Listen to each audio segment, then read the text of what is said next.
Bonsoir à tous. Dans l'actualité ce soir, il était le plus grand site d'accueil de migrants depuis le démantèlement de Calais. Le camp de Grande-Synthe a presque entièrement brûlé. 1400 personnes y vivaient. L'État va-t-il rebâtir un campement? Anaïs Barr sera en direct. La campagne présidentielle, Marine Le Pen présente ses 10 premières mesures en cas d'élection. Benoît Hamon envoie sa lettre à 9 millions de Français. Qui sont les premiers ministres pressentis des principaux candidats? Guillaume Daret nous répondra. La Turquie a quelques jours d'un référendum crucial pour l'avenir du pays. Le président Erdogan cherche à obtenir les pleins pouvoirs. La campagne est indécise. Stéphanie Pérez nous en dira plus. L'incroyable dérive du marché du travail italien. Des dizaines de milliers de personnes de 50 ou 60 ans occupent désormais des postes de stagiaires à quelques centaines d'euros par mois. Nous irons sur place. Dans ce journal également, notre enquête sur les perturbateurs endocriniens. Le sujet s'invite dans la présidentielle. Que sait-on exactement? Faut-il avoir recours au principe de précaution? Rendez-vous tout à l'heure. Et puis le dossier de cette édition, des contrats signés sans consentement, des arnaques à l'abonnement, les abus des fournisseurs d'énergie sont en forte hausse, les méthodes des démarcheurs à domicile sont pointées du doigt. Bienvenue à tous. Un camp réduit en cendres et 2 ministres sur place. Le site d'accueil de Grande-Synthe, qui hébergeait 1400 migrants, a donc presque entièrement brûlé la nuit dernière. Un nouveau casse-tête pour les autorités. Claire Colnet, Dominique Mas. Des dizaines de baraquements en flammes. En quelques instants, c'est tout le camp de Grande-Synthe qui s'embrase. Près de 250 abris de bois, réduits en cendres les uns après les autres, sous le regard des migrants qui vivaient ici. On n'a nulle part où aller maintenant. J'ai perdu tous mes papiers. Je n'ai plus que ce document qui prouve que je suis un réfugié, ici en France. Un gigantesque brasier, allumé lors d'affrontements entre Afghans et Kurdes. Selon des témoins, certains migrants ont volontairement déclenché l'incendie. J'étais là, j'ai vu des gens, ils brûlaient les cabanes en utilisant de l'essence et des briquets. Il y avait ici 300 logements. Les flammes en ont épargné 70, mais l'ensemble du camp a été évacué. Construit il y a 1 an, il faisait jusqu'ici office de modèle. Le maire de la ville était à l'origine du projet. Il refuse de céder à la colère. On ne va pas se laisser guider par quelques imbéciles qui ont conduit à cet état-là. Il faut qu'on continue à œuvrer. Et c'est ce sur quoi on est en train de réfléchir. 4 millions d'euros, c'est ce qu'avait coûté à l'État le camp de Grande-Synthe. Il n'en reste aujourd'hui presque plus rien. Bonsoir Anaïs Barr, vous êtes en direct au ministère du Logement. Que va-t-il advenir de ces 1400 migrants? Alors, première urgence, retrouver et rassembler les migrants évacués hier soir du camp de Grande-Synthe. Le gouvernement et les autorités sur place veulent à tout prix éviter que des nouveaux camps de fortune ne se retrouvent un peu partout dans la région. Première urgence, ce soir, 4 gymnases ont été réquisitionnés pour loger à peu près 1 millier de familles. Une solution qui ne durera que quelques jours. Pour les prochains jours, le gouvernement a décidé d'orienter ces migrants vers les centres d'hébergement déjà existants. Une seule chose est sûre en tout cas, c'est que le camp de Grande-Synthe ne sera pas réouvert. Merci Anaïs. Des nouvelles du conflit en Guyane. Première manifestation anti-blocage à Kourou, alors que la paralysie du port commence à provoquer des pénuries et que les ordures ne seront plus ramassées à partir de ce soir. Samassoula. Leur slogan, pour que la Guyane circule. Des chefs d'entreprise, des employés. Pour la première fois depuis 3 semaines de blocage, quelques centaines de Guyanais, rassemblés à Kourou, réclament la levée des barrages. Je le répète, c'est pas contre les mouvements qui sont installés, c'est pour travailler surtout. Donc le conflit s'enlise, il faut absolument que l'économie guyanaise ne soit pas prise en otage. Des militants favorables au maintien du blocage les interpellent. C'est pas pareil. C'est le peuple qui est dans la rue. Pourquoi une plainte contre le peuple? Et nous, on n'est pas le peuple. Pourquoi? Oui, mais pourquoi s'auto-tuer? Pour marquer leur désaccord, les anti-barrages se rendent à la gendarmerie. Ils font constater que la libre circulation est entravée. Parmi eux, cet entrepreneur élu local, il demande la réduction du nombre de barrages. Essayer de faire prendre conscience au collectif que c'est se mettre une balle dans le pied. Première fissure dans la population guyanaise, le conflit entre dans sa 4e semaine. La campagne présidentielle, qui a parlé de sprint final? En tout cas, le rythme s'intensifie. Marine Le Pen présente ses premières mesures. Benoît Hamon envoie une lettre à 9 millions d'exemplaires aux Français. Maryse Burgot avec notre bureau à Marseille. Si je suis élue, j'agirai tout de suite. Voilà ce qu'annonce ce soir Marine Le Pen sur une vidéo. Dans les 2 premiers mois de mon mandat, je prendrai tout de suite 10 mesures concrètes, d'effet immédiat sur votre quotidien. Suspension immédiate des accords de Schengen, expulsion des fichiers S étrangers, baisse de 10% des 3 premières tranches de l'impôt sur le revenu. Marine Le Pen cherche un nouvel élu. Même difficulté pour Emmanuel Macron, il doit stopper son érosion dans les sondages, alors il attaque. Ces visages n'ont rien de neuf, leurs pratiques n'ont rien de neuf. Ces femmes et ces hommes n'ont rien de neuf. Au même moment, François Fillon ironise sur les programmes des autres. C'est facile de promettre, comme Madame Le Pen, la retraite à 60 ans. C'est facile de promettre 175 milliards de dépenses nouvelles comme M. Mélenchon. C'est facile de dire tout et son contraire comme M. Macron.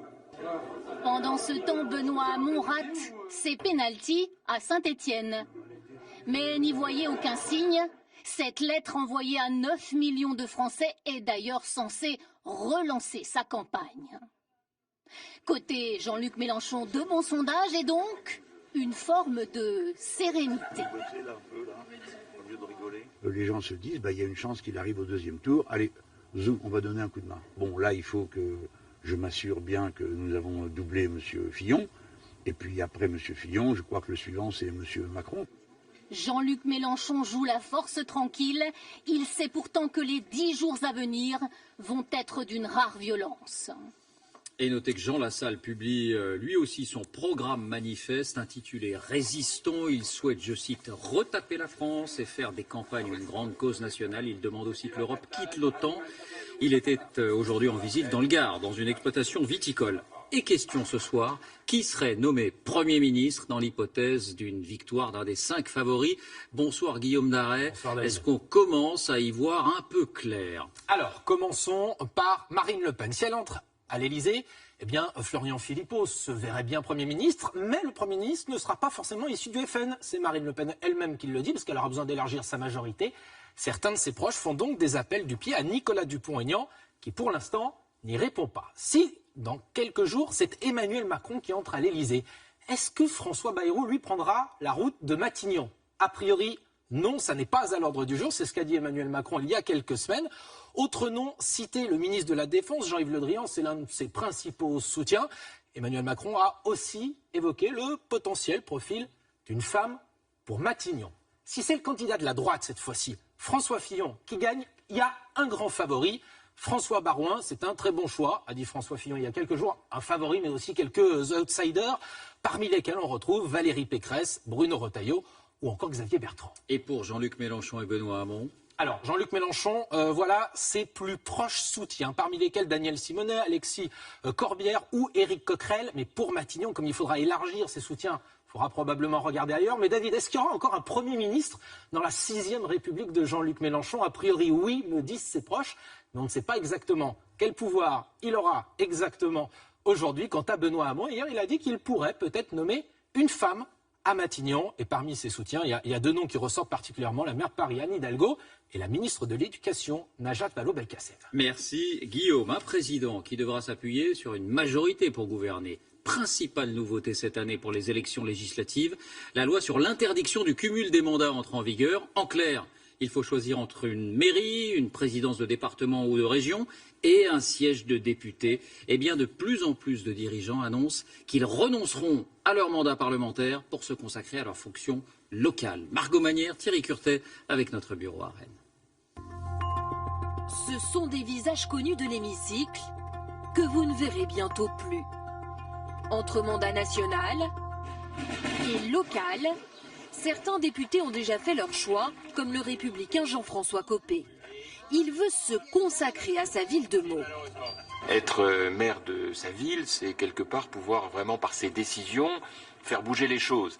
Être l'un des 577 députés, c'est, il faut bien le dire, ne pas avoir du tout le même pouvoir. Les vrais pouvoirs de décision, ce sont des pouvoirs locaux. Voilà.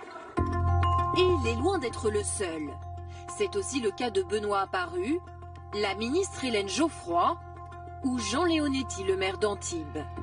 Certains présidents de régions comme Carole Delga, des présidents de départements comme Dominique Bussereau, ou encore Nathalie Appéré, maire de Rennes, la 11e ville de France. Une agglomération en plein chantier, nouvelle gare TGV, nouvelle ligne de métro, centre des congrès. Difficile, elle l'avoue, d'être à la fois maire et député. Il faut avoir l'honnêteté de dire qu'on est toujours et en permanence préoccupé et occupé par son mandat local, peut-être au détriment parfois d'un travail parlementaire qu'on ne peut pas mener totalement jusqu'au bout. En tout, 235 députés sur 577 vont devoir faire un choix pour respecter cette règle de non-cumul des mandats. Et pour refermer ce chapitre politique, à 12 jours du premier tour, nous continuons à vous donner la parole. Ce soir, dans ma rue, à la rencontre de ces artisans ou de ces petits patrons qui sont le poumon de l'emploi en France. Quels sentiments, quelles attentes dans ma rue, près de Toulouse, avec Laurent Desbonnets et Marine Zambrano. Une quarantaine d'entreprises sur 30 hectares. Au nord de Toulouse, à Bessières, l'avenue de l'Industrie. Uniquement des ateliers, des petites entreprises. Dans ma rue, des petits patrons divisés face à une élection qui bouscule les repères. Un électorat habituellement ancré à droite. Voici l'atelier. Comme dans cette menuiserie. Mais cette fois, la patronne hésite. Vous savez déjà pour qui vous allez voter, vous? Pas du tout. Moi, j'ai du mal avec ce qui se passe, de faire confiance à... Vous ne voudriez pas voter Fillon? Non, non. Il est éliminé pour vous? Ouais, moi oui. C'est uniquement à cause de ses affaires personnelles? Ben oui, oui, oui. On ne peut pas faire confiance à quelqu'un qui a menti délibérément comme ça et qui a fait tout son programme sur la loyauté. Même si son programme économique est pas si mauvais. A priori, vous êtes plutôt d'accord, non? Sur certains points, oui, oui. Il a des bonnes idées au niveau de la loi des 35 heures, au niveau de la fiscalité. Donc là, on va vers qui? Nicolas. Qui est? Qui est ouvrier. Et alors, ça parle politique parfois entre vous? Un peu, ouais. Oui. On n'a pas les mêmes avis, on est... Alors vous êtes plutôt qui? Plutôt Macron, là, comme mon collègue l'a entendu. Vous êtes pas si éloigné, là. Ouais. Et vous, pour Macron aussi. Voilà. Il rassemble la droite et puis la gauche. Ouais, c'est un peu ça. Alors que d'habitude, vous votez pas pour le même candidat. Non, je pense pas. On a jamais voté pareil. Et là, ça serait la première fois, alors? Ça serait peut-être la première fois, ouais. Un patron qui vote comme ses ouvriers. Ce n'est pas encore le cas partout. Dans cette société de découpe laser, la dirigeante reste attachée au programme de la droite. François Fillon qui dit qu'on veut en finir définitivement avec les 35 heures. Ça serait pas mal. Parce que, voilà, de toute façon, payer du salarié à 39 heures, ça nous donne des charges complémentaires, des salaires supplémentaires, mais nos salariés ne peuvent plus les déduire. Mais ça a été très assouplé quand même, les 35 heures. Oui, mais pour les grosses sociétés, c'est bien, pour les petites PME, c'est compliqué. Donc Emmanuel Macron, il propose lui juste des accords d'entreprise, c'est pas assez pour vous? Non, il faut aller plus loin. Il faut aller plus loin, oui. Au total, vous avez combien de salariés? On est une dizaine. Est-ce que vous parlez politique des fois entre vous alors? Ah oui, tout à fait. Bonjour. Bonjour. Vous savez déjà pour qui vous allez voter? J'aurais plus penché sur Le Pen, après j'attends un peu plus de la part de... Voilà. Vous n'êtes pas d'accord, vous? Non, moi je suis... Madame Le Pen, je peux pas. Pourquoi? Par rapport à l'immigration, on n'est pas d'accord du coup sur ça. Et sur la sortie de l'euro? Ah non. Mais non. Pourquoi? Non, on ne peut pas sortir... on va perdre un pouvoir d'achat, on va revenir... moi, je suis contre revenir en arrière, je ne peux pas.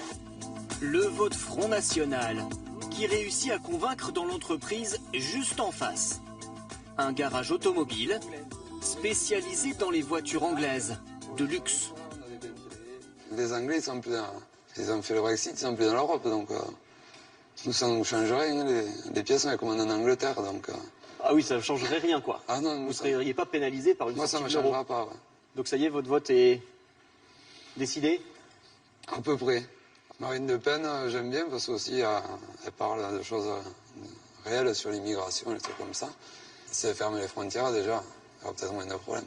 Vous pensez que ça c'est nécessaire? Ouais. Et c'est un problème que vous ressentez ici directement? Non, ici on ne le ressent pas, ici on est à la campagne.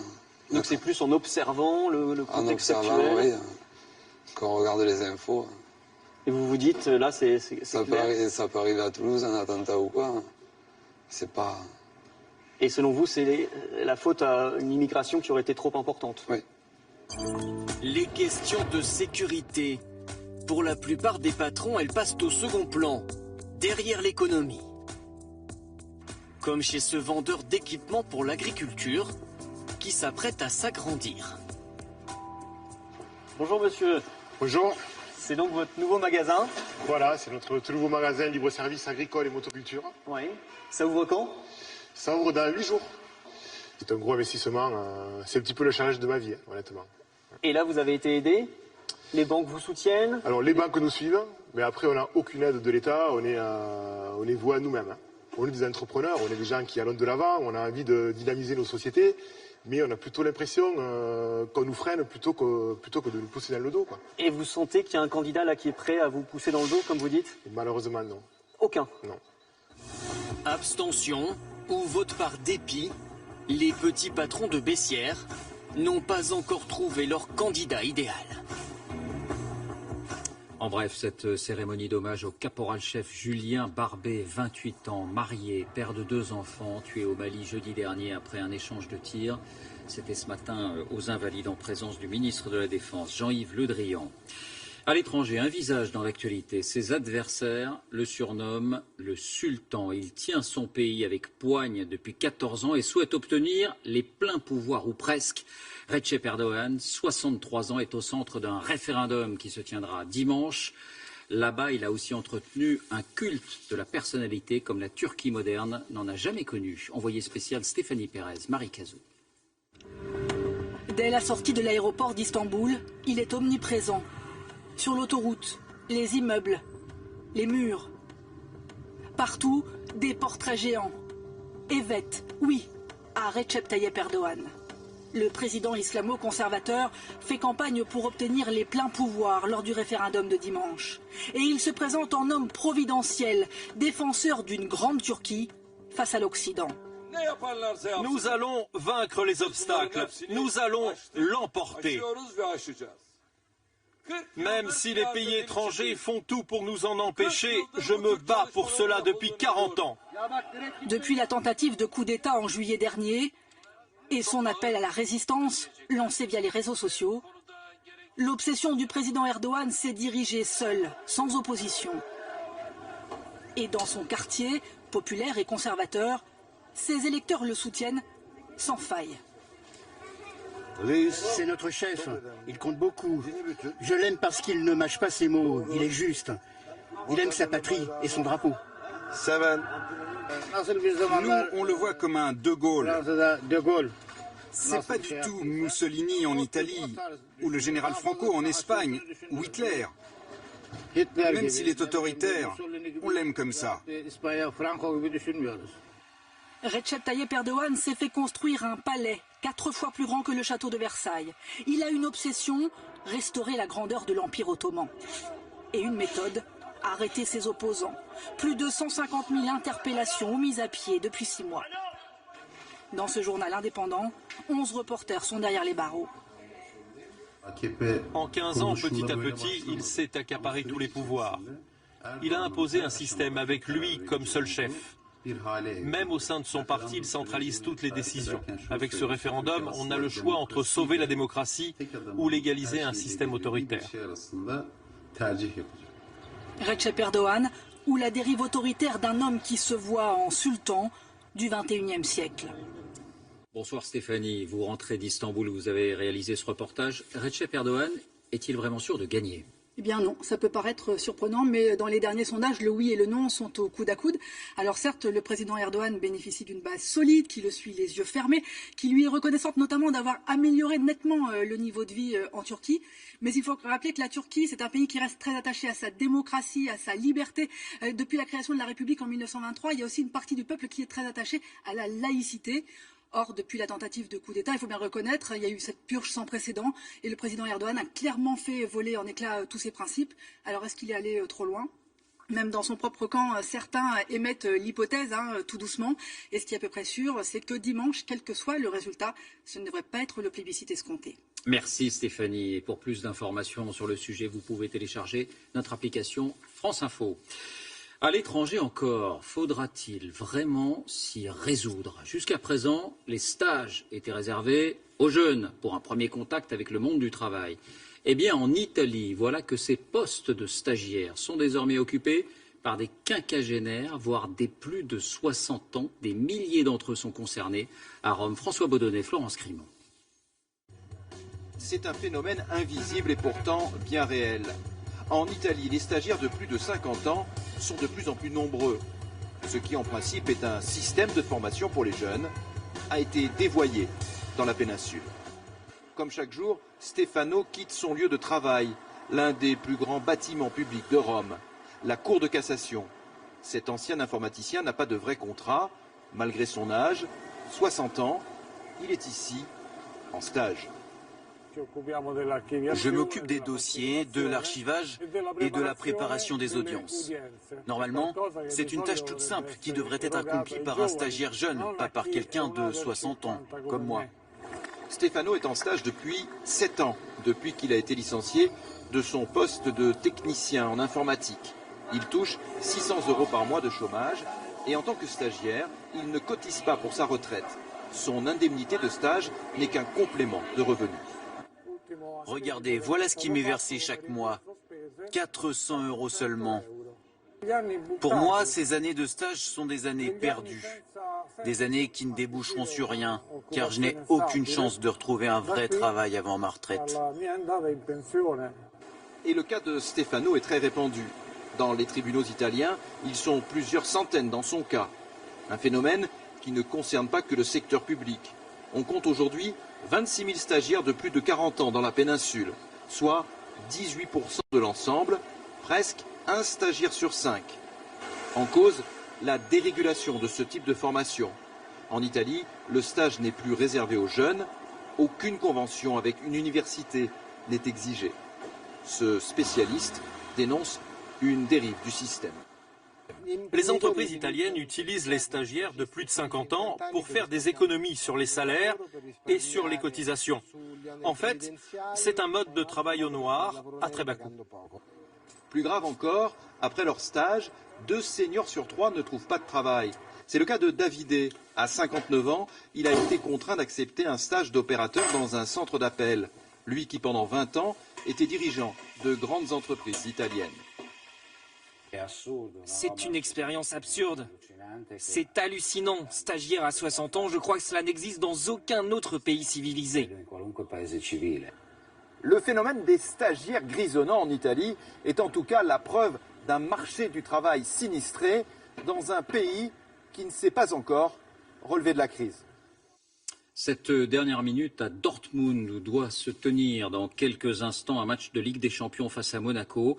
On apprend que le quart des joueurs allemands a été la cible de 3 charges explosives. Les vitres ont volé en éclats, un passager est blessé. La piste terroriste ne semble pas privilégiée. Une décision doit être prise dans les minutes qui viennent sur la tenue ou non de ce match de Ligue des Champions.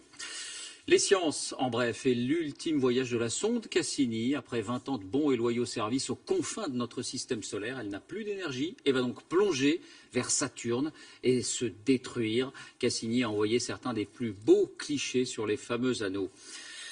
Les sciences encore, avec notre enquête sur les perturbateurs endocriniens. On en entend beaucoup parler, mais à quoi a-t-on affaire exactement? Pour la première fois, le sujet devient politique, puisque 2 candidats, Benoît Hamon et Jean-Luc Mélenchon, au moins s'en emparent. Alors, quelle présence, quel méfait, et faut-il invoquer le principe de précaution? Regardez cette enquête d'Anthony Joly, Sylvain Guillaume et Elouane Martin. Ce sont des voisins invisibles, présents dans notre canapé. Des compagnons du quotidien glissés sans que vous le sachiez dans votre mousse à raser, votre dentifrice et même votre poêle anti-adhésive.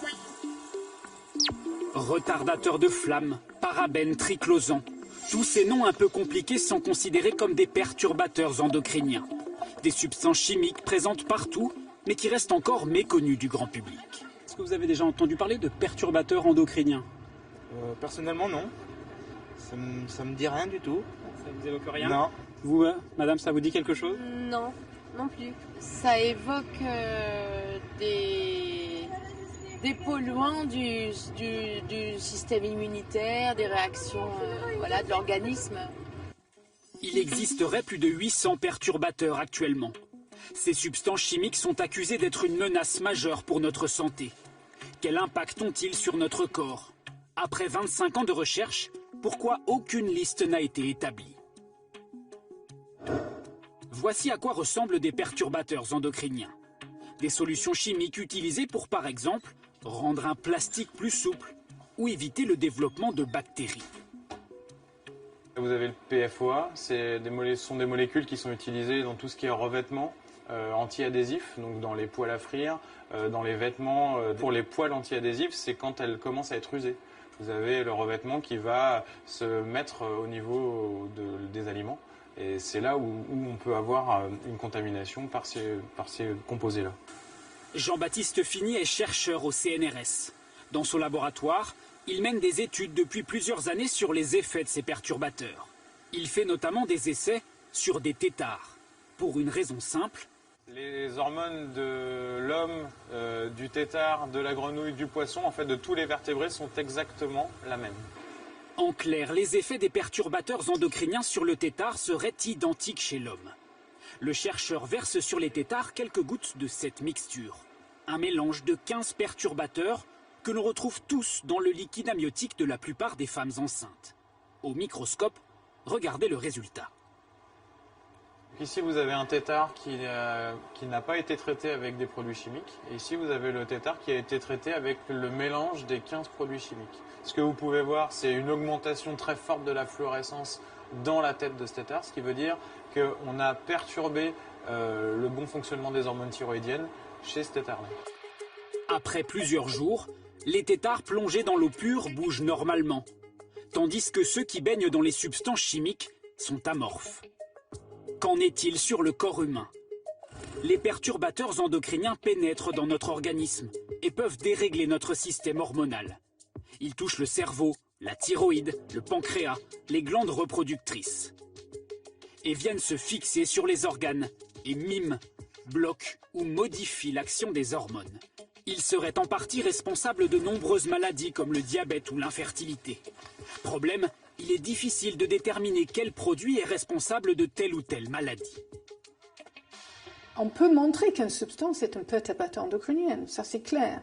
On peut le démontrer, mais il faut dire que c'est vraiment la cause d'une maladie, ça c'est plus difficile.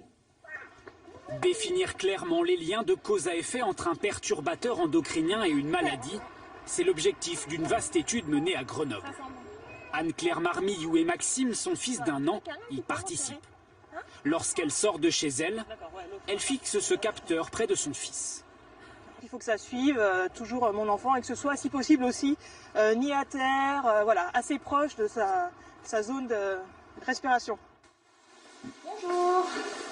Le but, repérer à quels endroits son enfant est confronté à la pollution et aux perturbateurs. 2 fois par an, elle se rend à l'hôpital avec son fils pour faire toute une batterie de tests. On met un petit bracelet. Tour de poignet, tour de ventre ou encore prise de la tension. Et ouais. Pour vraiment regarder le développement de l'enfant, voilà, pour voir s'il y a un impact des polluants, que ce soit atmosphériques ou chimiques, sur le développement de l'enfant. Près de 500 femmes volontaires sont suivies du premier trimestre de leur grossesse jusqu'aux 3 ans de l'enfant. Une étude identique a été menée il y a 3 ans. Les résultats sont troublants. On a mis en évidence que les enfants qui avaient été exposés pendant la grossesse au niveau les plus élevés de triclosan, qui est un bactéricide utilisé dans les savons et les dentifrices, avait un périmètre crânien dont la croissance était ralentie en fin de grossesse et à la naissance. Donc la question que ça pose, cette réduction du périmètre crânien en lien avec le triclosan, c'est celle d'un effet du triclosan sur le neurodéveloppement de l'enfant. Malgré cette démonstration et un consensus scientifique sur la dangerosité des perturbateurs, le principe de précaution n'est toujours pas appliqué. Très peu de produits ont été retirés du marché. L'industrie chimique reconnaît la nocivité de certaines substances, mais juge qu'il est très coûteux de les remplacer. Nous avons besoin de 10 années d'études qui amènent à faire des études sur l'efficacité, sur l'écotoxicité, sur la toxicité. Et un dossier pour une substance entraîne des coûts de l'ordre de 200 millions d'euros d'études pour une substance active phytopharmaceutique. À ce jour, aucune liste, aucune définition des perturbateurs n'est établie. La Commission européenne aurait dû le faire il y a 4 ans. Mais elle repousse sans cesse l'échéance, sous la pression de l'industrie chimique. Ce document recense tous les mails envoyés par les entreprises aux membres de la Commission. Des courriers réguliers, avec tous la même requête, une étude d'impact. Les entreprises veulent savoir combien leur coûterait l'interdiction de certains produits.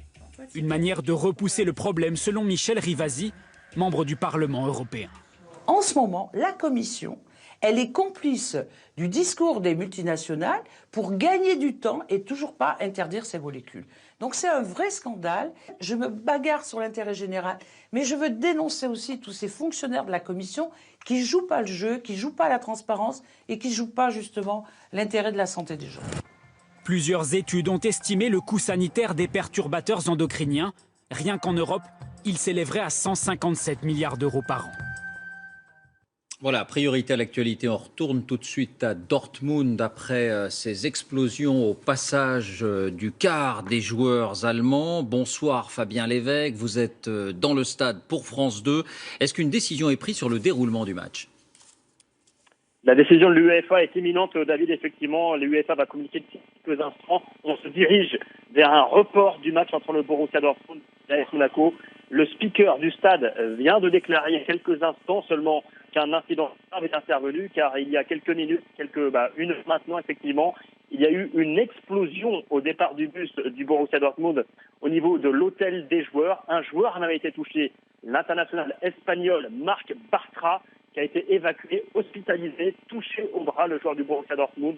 Les joueurs du Borussia qui sont évidemment très choqués. Hors de question pour eux de jouer ce soir match de quart de finale de Ligue des Champions face à l'AS Monaco. Donc report du match entre l'AS Monaco et le Borussia Dortmund. Pour l'instant, aucune piste n'est privilégiée. On ne parle pas de piste terroriste ici en Allemagne. Mais en tout cas, ce qui s'est passé est très très grave ici à Dortmund. Merci Fabien pour ces premières indications.